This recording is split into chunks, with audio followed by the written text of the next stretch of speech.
عزوز سلامتنا تقبلوا أبستفالالي كورنعات عالم تركبوا كبرات كبرانا نلوم استدالوا حدشتن واناون زينات حزنا لكم كريمنا نمكتتها لكم نعدم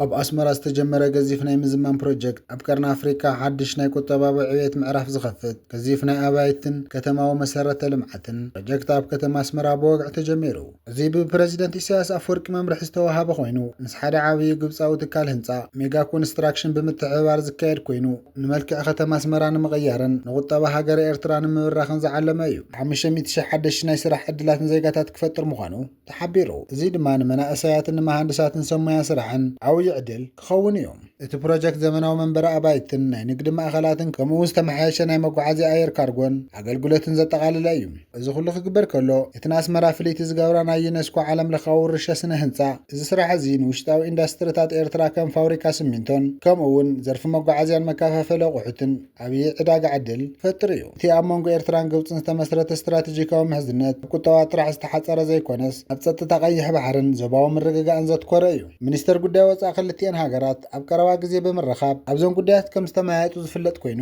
እዚ ግዙፍ ናይ ልምዓት ስራሕቲ በቲ ኤርትራ ዘለዎ ሃብቲ ማዕድን ፍላይ ድማ ፖታሽ ዝድገፍ ኮይኑ እቲ ሃብቲ ንውሽጣዊ መሰረተ ልምዓት ሃገር ንምህናፅ ይውዕል ከም ዘሎ ተገሊጹ መወዳእታ ኣብ ወፃኢ ዝርከቡ ኤርትራውያን ዲያስፖራ እውን ኣብዚ ሓድሽ ናይ ምዕባለ ጉዕዞ ክሳተፉን ወፍሪ ክገብሩን ዓብዪ ተስፋ ተገይሩሎም ኣሎ እዚ ፕሮጀክት እዚ ንኣስመራ ጥራሕ ዘይኮነስ ንመላእ ዞባታት ሃገራት ቀርኒ ኣፍሪካ ሓድሽ ናይ ተስፋ ብርሃን ኮይኑ እዩ ተራእዩ ዘሎ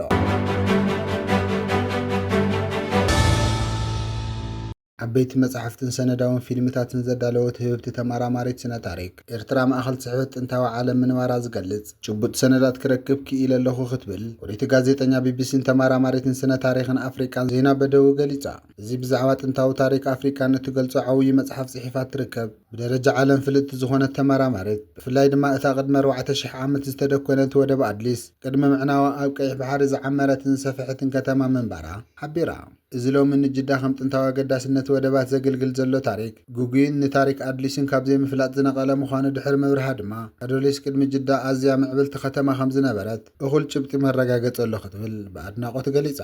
እዛ ቅድመ ሸሓት ዓመታት ንኣዶሊስ ማእኸል ጌራ ምድረ ፑንቲ ተባሂላ ትጽዋዕ ዝነበረት ኤርትራ ምስታ ኣብ ጥንታዊት ግብፂ ቅድሚ 3500 ዓመት ዝነበረት ህብቲ ንግስቲ ሃትሽፑስ ጥብቂ ንግዳዊ ባህላውን ዝምድናውን ምትእስሳር ከም ዝነበራ ዝገልጹ ዝተፈላለዩ ሰነዳትን ጭብጥታትን ከም ዘለውን ብስፍሓት ተረዲኣ ኣብ መወዳእታ ኣብ ዝተፈላለዩ ጥንታውያን ቦታታት ኤርትራ ዑደት ክትካየድ ዝጸንሐት ዛይና በዳዊ ኣብ ግዜ መግዛእቲ ቱርኪ ቅድሚ ኣማይት ዓመታት ብእስላማዊ ቅዲ ስነ ህንፃ ዝተሃነጹ ጥንታውያን ኣብያተ ንባዕሎም ህያውያን ምስክራት ምዃኖም ከም ዝገለጸት ተብሪሃ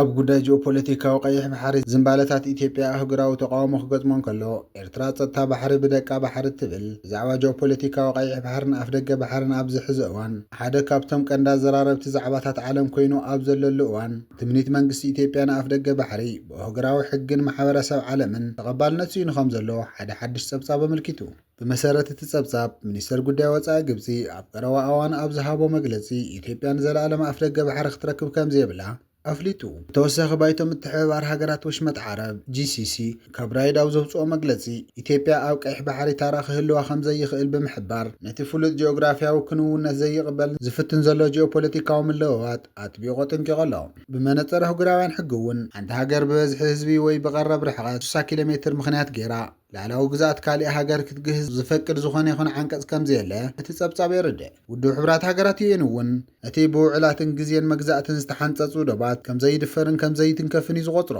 ቀይሕ ባሕሪ 4 ማዕዝናዊ ዓለምና ዘራኽብ ኣዝዩ ስትራቴጂካዊ ማያዊ መስመር እዩ ኣብ ዓለም ክሳብ 20,000 ዓበይቲ መራኽብ ንግዲ ዝመላለሳሉን ልዕሊ 3.3 ሚልዮን ፊስቶ ነዳዲ ብጸቢብ ቆላሕታ ባቤል መንደብ ዝሓልፍ ከምኡውን ኣብ ዓመት ልዕሊ 700 ቢልዮን ዶላር ዝግመት ንግዳዊ ምንቅስቓስ ዝካየደሉ ምዃኑ ቆላሕታ ሓያላት ሃገራት ስሒቡ ይርከብ ኣብ ዝተሓላለኸ ጂኦፖለቲካዊ ሃዋህው ግን መርገጺ ኤርትራ ንጹር ምዃኑ ተገሊጹ ፕሬዚደንት ኢሳያስ ኣፈወርቂ ኣብ ግብፂ ኣብ ዘካየዱ ዑደት ከም ዘስመረሉ ጉዳይ ምውሓጥ ፀጥታ ቀይሕ ባሕሪ ዝያዳ ኩሉ ቅድሚ ኩሉ ነተን መዳውቲ ቀይሕ ባሕሪ ዝኾነ ሃገራት ጥራይ ዝምልከት ኢሉ ኣስሚሩሉ ኤርትራ ሰብ ጉዳይን መሬትን ብምግላል ብናይ ወፃኢ ሃገራት ዝግበር ወታደራዊ ጣልቃ እታውነት ርግኣት ዘይኮነ ዝያዳ ዕግርግር ከም ዝፈጥር ብኣጽዕኖት ተኣምን ስለዚ ድማ ሰላም ቀይሕ ባሕሪ ክረጋገጽ ዝኽእል እተን መዳውቲ ሃገራት ባዕለን ሓላፍነት ብምውሳድ ልዑል ሓይሊ ባሕሪ ብምህናጽ ብሓበራዊ ምርድዳእን ክሰርሓ ከለዋ ጥራሕ ምዃኑ መርገጺኣ ተንጽር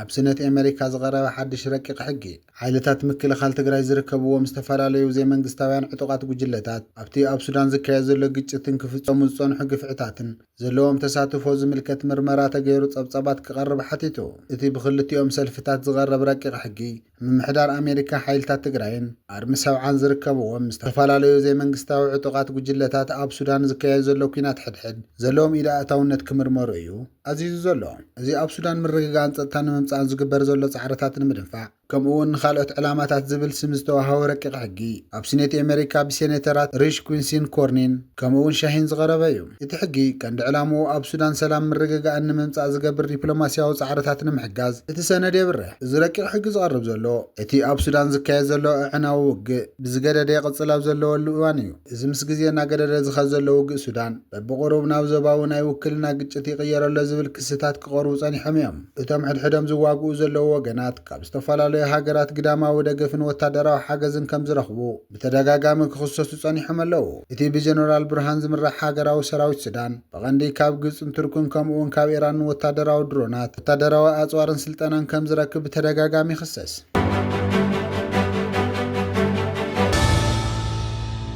ኣምባሳደር ሱዳን ኣብ ቻይና ሎሚ ሰኒ ኣብ መንጎ ሃገራዊ ባንኪ ኦምዱርማንን ሻንጋይን ህዝባዊ ባንኪ ቻይና ቀጥታዊ ዝውውር ባንኪ ምጅማሩ ኣፍሊጡ ኣምባሳደር ዑመር ዒሳ ኣብ ናይ ሬድዮ ቃለ ምሕተቱ ኣብ ዝሃቦ መግለጺ እዚ ስጉምቲ እዚ ኣብ ቻይና ንዝነብሩ ሱዳናውያን ወጻእተኛታት ፋይናንሳውን ባንክን ኣሰራርሓታት ንምጥዓዓም ኣብ ቀረባ እዋን ዝተኻየደ ዲፕሎማስያዊ ጻዕርታት ፋይናንሳውን ባንክን ኣሰራርሓ ንምጥዓዓም ኣብ ቀረባ እዋን ዝተኻየደ ዲፕሎማስያዊ ጻዕርታት ጫፍ ምዃኑ ገሊጹ እቲ ኣምባሳደር ወሲኹ ሰመዚ ቻይና ንባንኪ ሕርሻ ሱዳን ናይ ባንኪ ሒሳብ ክኸፍቱውን ጽዲቑ ምህላው ሓቢሩ እዚ ስጉምቲ እዚ ፋይናንሳዊ ዝውውር ንምክያዱ ውሕስን ቅልጡፍን ትሕቲ ወጻእታት ዘለዎም ኣገባብ ዝህቡ ቤታት ተምሃሮን ነጋዶን ንምምላእ ከምኡውን ኣብ መንጎ ሱዳንን ቻይና ንግዳውን ወፍርን ብምዕባይ ኣበርክቶ ዝገብር ምዃኑ እዩ ሓቢሩ እዚ ከምዚ ኢሉ እንከሎ 1190 ዜጋታት ሱዳን ካብ ካይሮ ናብ ሱዳን ተመሊሶም ሎሚ 6 ሓምለ 2026 850 ጋዜጠኛታትን ሰብ ሞያ ሚድያን ስነ ጥበበኛታትን ተዋሳእትን ፈጠርትን ከምኡውን ወከልቲ ሚኒስተር ባህሊ ዜናን ሱዳንን ዝርከብዎም 1190 ዜጋታት ሱዳን ናይ ስደት እዋኖም ዛዚሞም ናብ ሃገሮም ሱዳን ተመሊሶም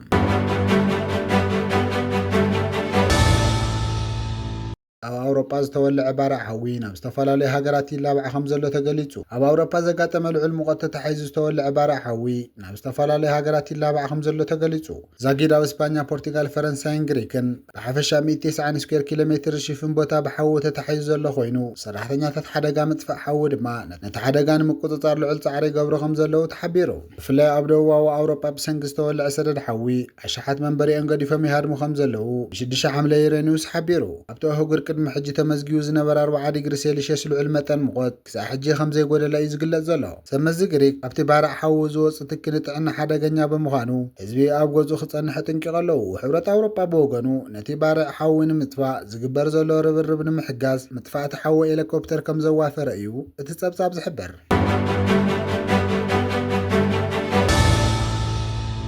ኣብ ቱርኪ ዝካየድ ዘሎ ዋዕላ ኔቶ ንቁጠባዊ ምክልኻልን ዓቕምነት ሃገር ዘጉልህ ምዃኑ ተገሊጹ ልዕሊ 40 ሃገራትን 7 ትሪልዮን ዶላር ዝግመት ድምር ቁጠባዊ ውፅኢትን ዝወከለ ሃገራት ዝሳተፋሉ ዋዕላ ኔቶ ጽባሕ 7 ሓምለ 2026 ኣብ ኣንካራ ቱርኪ ክካየድ ምዃኑ ተገሊጹ ሓላፊ ቤት ምክሪ ንግድን ኢስታንቡል ሸኪቭ ንኣናዶሉ ኣብ ዝሃቦ መግለጺ እዚ ጽባሕ 3 ረቡዕን ዝካየድ ልዑል ትጽቢት ዝተገበረሉ ዋዕላ መራሕቲ ዓለም ናብ ቱርኪ ከም ዝመጽእ ሓቢሩ እዚ ድማ ቱርኪ ኣብ ጸጥታውን ቁጠባውን መዳይ ኣብ ኣውሮጳ ዘለዋ ሓድሽ ተመስረተ ማእኸላይን ታራን ዘጉልህን ምዃኑ ኣረዲኡ እቲ ሓላፊ ወሲኹ ከም ዝገለጾ እዚ ንዓበየ ዝመጽእ ዘሎ ኣህጉራዊ ቅቡልነት ቱርኪ ብሰንኪቲ ኣብ ዝሓለፉ 2 ዓሰርተታት ዓመታት ዝተመዝገበ ምዕባለ ኢንዱስትሪ እዩ ሓደ ካብ ቀንዲ ፍጻመታት እቲ ሰፊሕ ምትእኽኻብ ድማ ኣብ ቀዳማይ መዓልቲ መድረኽ እቲ ዋዕላ ምክልኻል ኢንዱስትሪ ዋዕላ ኔቶ ክቐርብ ምዃኑ ኣብሪሁ ዋና ጸሓፊ ማርክ ሩተ ብወገኑ ኣብ መላእ እቲ ኺዳን ኣስታት 300 ትካላት ምክልኻል ቱርኪ ከም ዝዘርግሐ ገሊጹ ኣሎ ኣብ መወዳእታ ሓላፊ ምስ ኤጀንሲ ኢንዱስትሪታትን ምክልኻልን ቱርኪ ብምትሕብባር ዝተመስረተ ቴክኖፓርክ ኢስታንቡል ቱርኪ ኣብ ወፍሪ ምክልኻል ኢንዱስትሪ ቴክኖሎጂን ዝተዓወተቶ ዕብየት ዓብዪ ኣበርክቶ ከም ዘለዎ ብምጥቃስ ብኣማየት ትካላት ምርምርን ምዕባለን ኣሽሓት መሃንድሳትን ኣብዚ ቴክኖፓርክ ብምዃን ልውን መጻን ኢንዱስትሪ ምክልኻል ቱርኪ ሃንጹ ከም ዘለዉ ኣነጺሩ።